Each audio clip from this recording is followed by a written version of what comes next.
Owana really loves our history. He has a passion for doing research.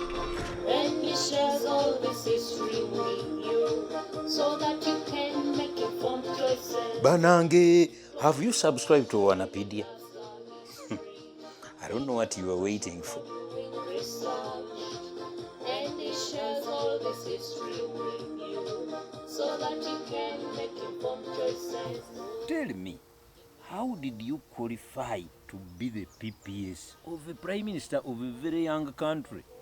Because I would expect you to have had either experience of other presidents, or you were in CIA or one of these things.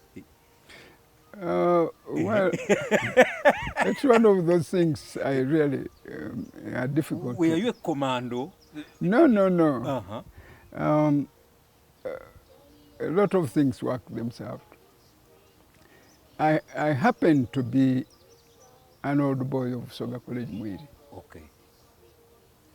Busoga College Mwiri started when my brother was teaching there.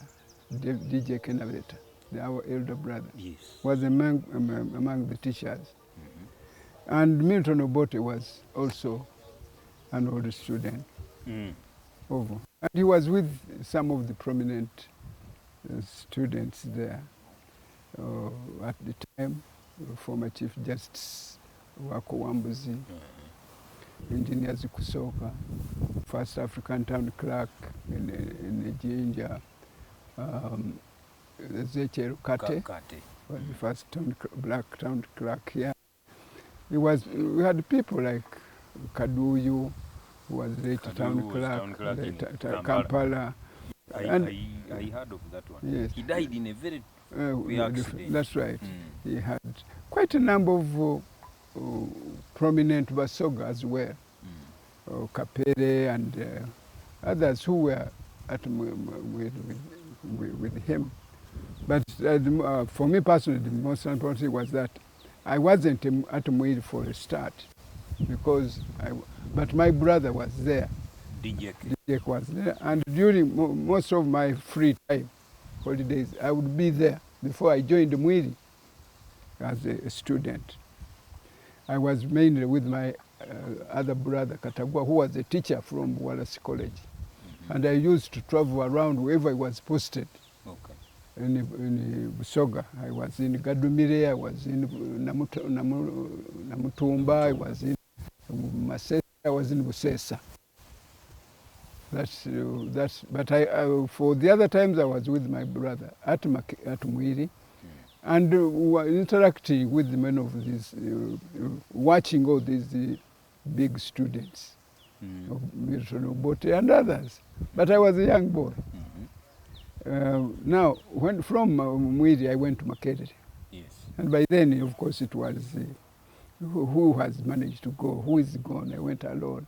And Makerere was very special. You would walk in the evening and you know that is a student of Makerere. It was not like it is today. The population has increased from 5 million to something like 40 now. And the psych also, because now a Makererian used to be easily identified as a Makererian. Exactly. But now, these days they mingle. It is no longer exclusive.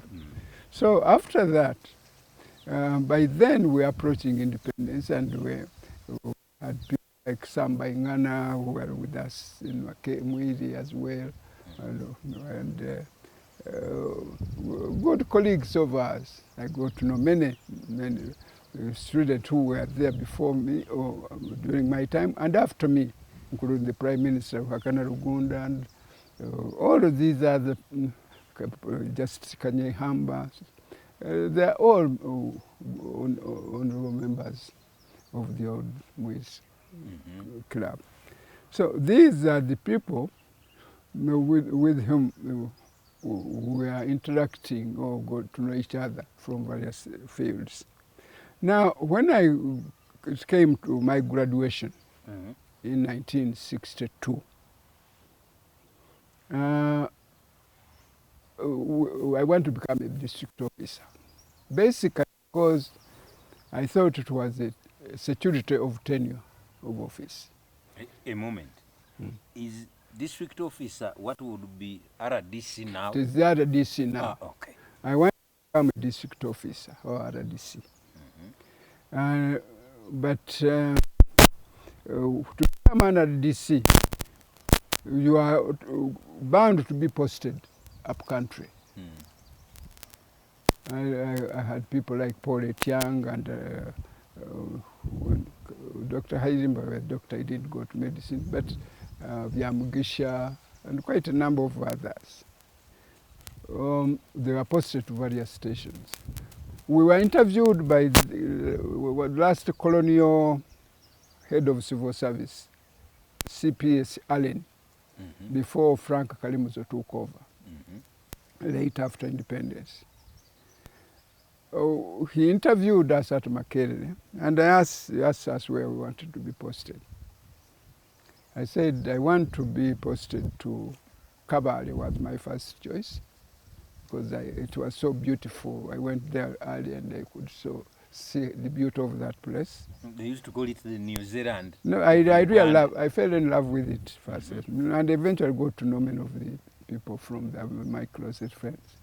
The second choice was Fort Portal. No, second choice was Mbale. Again, because I knew the beauty of the hills of Mbale, and it was one of the cleanest towns, as well as my brother had trained at Wallace.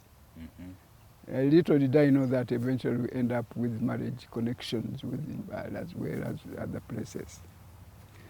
The third choice was was Fort Portal. Again, mountain. I think mountains were part of my zone. It was the third choice. So we applied. Everybody was happy. I decided. I knew I would not miss any of those three places. To my greatest surprise, they posted me to Prime Minister's office in Entebbe. And by then, it was, in fact, Benedict Chiwanuka, who had just become Prime Minister on the 1st of April. Yes. Or 1st of March, around there.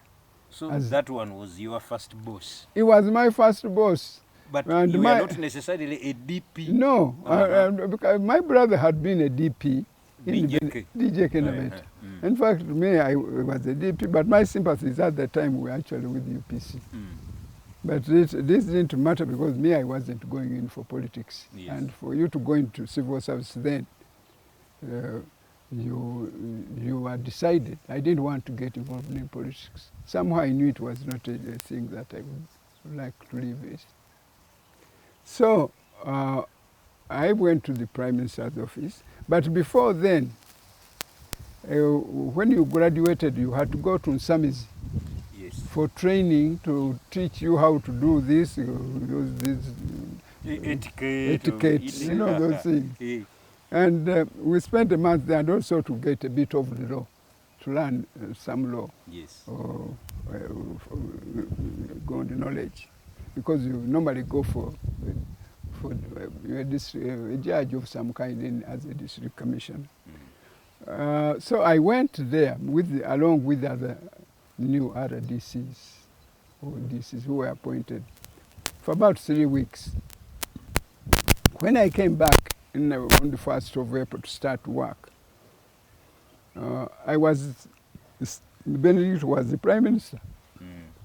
And my office has G6, the title was G6, which was the person in charge of general duties. For the G6 was an officer in charge of general duties, in charge of the general, the national anthem, national coat of arms, and also protocol. So I was there to do all bits. Fortunately and unfortunately, I didn't stay for very long with Benedict, but I could see the people who used to come and see him because they come through. I would know the security would let me know who was going to see who. I would know through, my window was right. We wouldn't come to the Prime Minister's office without me knowing that is Tony going through. I would know that, at least I would know the face. And you didn't need to be bribed in order to facilitate someone to see the Prime Minister? No, I didn't even have to decide. Okay. It was office pretendant and others to decide these things. But I would know if it was somebody serious, then I would make sure the senior officers knew who was coming. Okay. So that is how I got That's there. how you landed the job? I landed the job, not by choice, but this man, whom I would never, CPS Allen from UK, thought Kyemba should be there. And I think it was not again by accident, because during my time, after leaving college, university, I worked briefly in the forest department, just outside State House. And I had been living there for quite some years with my brother, who was a minister in the colonial government. He was also DJ Kenabeta. And I was interacting with some of these people, particularly their ladies, because I was tasked to take some of them Uganda who had African helpers, ladies looking after their children. So some of them would hire me to go and teach them Uganda how they can communicate with their... This is by the outside system. But I was one of the few. There are only 5 ministers in Entebbe: Luso Fulule, Apollo Chironde, Zeke Mungonya, and DJ Kenabeta and Gaspar Yoda. So many of 5 ministers. Only about 5. That was about the whole government. I was staying in the European quarters, so to speak. So they would quite a commodity to tap and come and teach me how to talk to my neighbors. So I used to do that with the other civil servants, the Europeans who were there. So I wasn't really, it wasn't new. I would, of course, I would go to Lake Victoria and stand outside there, see the people enjoying their drink in that European hotel. But that was what I went through before. Now, when Obote came in soon after winning the election, I think it was about 24th April. Obviously, he got to know who these officers around were, because he would be around to help do this, do that. And he had his own personal secretaries, but he needed somebody who would do the government work, who would connect with the government ministries and other things. Right. That's how actually my thing came up, who would be able to brief him, say, on the various government functions, trooping of the color. We were still honoring the birthday of the Queen. Of the Queen. And things like that. You know, I was trying to look actually how much you bribed to become. Now the story is clear. No, I never bothered. It was by accident. And then, of course... Let me tell you, all the young people viewing us now, we are waiting for you to say, then my uncle, went and... I'm telling you, because the way things are, well, that's another matter.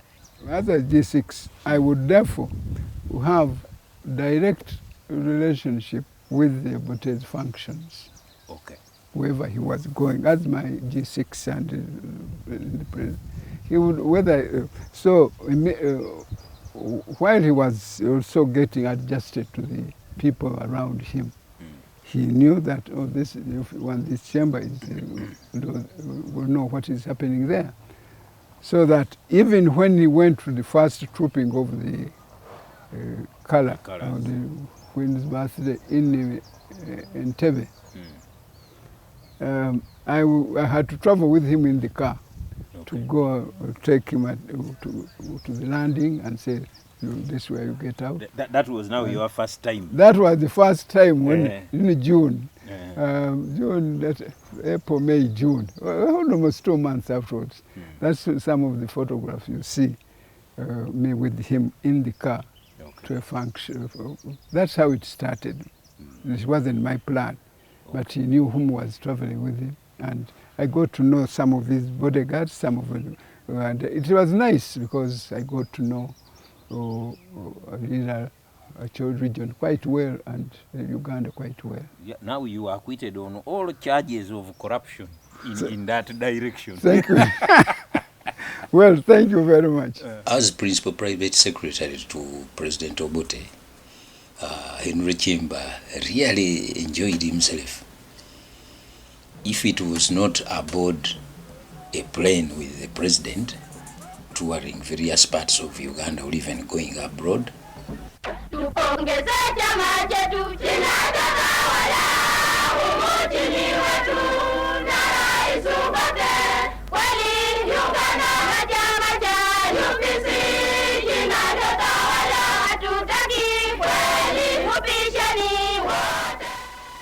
it would be the presidential convoy composed of several Mercedes-Benz limousines, and wherever you look closely in the immediate vicinity, you will always see Henry Kisajja.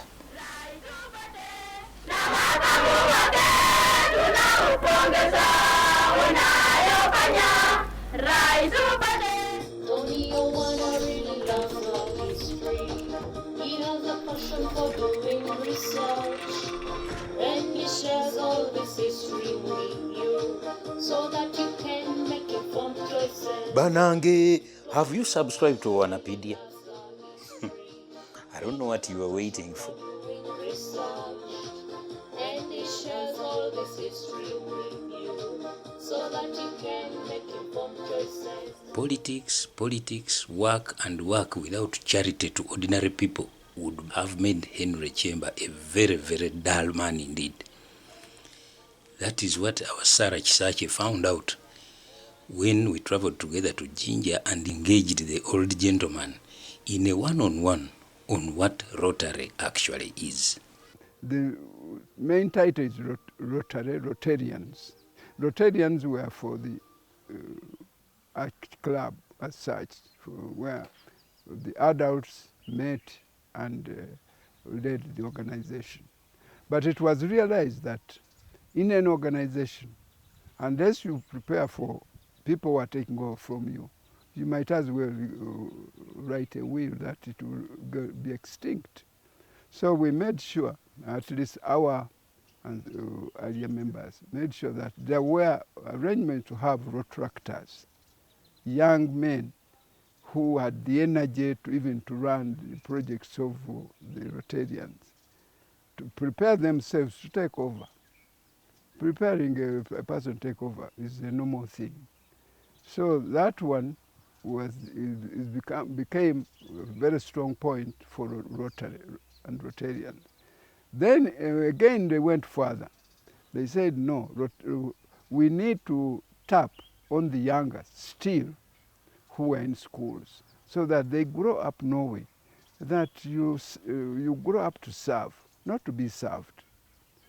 So even the younger one in schools were tapped and being trained so that by the time they left school and started either to university or to whatever, they wanted to join the Rotarians in the main club. They became Rotractors. Rotractors from the younger groups. And we are very keen to have Rotractors becoming Rotarians because they are already in the know of what service is all about. And that's a very important aspect which Rotarians all over the world will work on. We try in Rotary to extend because the need is greatest in less privileged areas. Unfortunately, it is not always possible to have as many clubs, say in the north, in the Karamoja, in Acholi, as you have in Kampala. So basically we have right now many clubs in Kampala, a few clubs in other areas, But we are now struggling with indeed the distribution of territory as such for Rotarians, because you have many clubs in Kampala, say about 30, and yet Uganda is wide. You've got Masaka, Mbarara, you've got Arua, you've got Gulu, Jinja, Mbale, and those areas need service. So we encourage as many areas to pick up. We've tried as best we can. We've we had two clubs one club in Jinja for a long time. Then we had the Source of the Nile when I became also a charter member. We've got clubs across the river in Injeru. We've got clubs in Iganga. We are trying to revive a club in Kamuli. We are trying to get a club in Kaliro.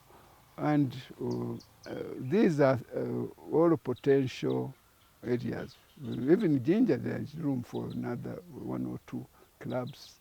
So the main emphasis is on extension. Fortunately, the groundwork laid by the late Sam Owori, President-elect who passed on, is being followed, and I'm sure the country would benefit, including my own area. Is there anything you look back and say you would have done differently when you were at the leadership of Rotary? I think I'm fairly satisfied. I'm satisfied that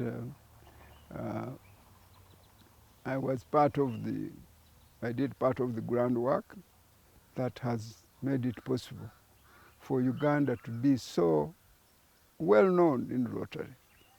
And Ugandans are very proud wherever they go in these conferences, that they've been able to interact and make friendship with so many organizations outside. We are not giving in as much as we possibly would in terms of resources, but I'm sure that one is also being worked on. But we are getting so many projects which are supported by countries from as far as US, Europe, India. This is very satisfying, and quite frankly, I would be dishonest if I say I'm not happy with what has been going on. I'm very happy and proud of the young people who have taken over from us. Honorable Henry Kisajja, please, maybe you've shown me so many of the different activities and interactions with even other countries from the Rotary activities. Which one would you regard as your greatest achievement? I hate praising myself for things like this, because when you're doing Rotary, you've got so many people assisting you to get things like that. I referred earlier to the unification group study exchange. When we picked on the teachers to form a group that would go to other countries to study and get teachers from other countries to come here and also show us what they do. It was a new, see, we had to get special approval from the trustees to get a unification group of exchange. Now it is the norm. Without our taking the initiative then, it wouldn't have happened. And I knew also that during my time as governor, we were able to get several volumes of encyclopedias for various schools, and 200, I think, of them. And we were able to distribute them with various schools in Uganda, right from the north to the west, Uganda, and to the east. This was copied and extended to Kenya, to Ethiopia, and to other places after my time. I think this is a little one. And of course, I was involved in all of these other programs of Rotary, polio eradication, scholarships fund for assisted by Rotary International, and I've been recognized in many of these areas of contribution to Rotary. We do have categories of donors. I'm a benefactor to Rotary. I'm also a Paul Harris, multiple Paul Harris Fellow, which means contributing some money to Rotary for the needy. That is, I think that is a little contribution I can say for myself. I'm quite proud of it. How many projects would those be and that you've done? The projects, I don't know whether, because once you donate to Rotary Foundation, the money becomes available for any worthwhile project. And no one is supposed to say, because I contributed so much, this is my project. It is a Rotary project. So I can't, it would be very naive of me to say, oh, this is my project. No.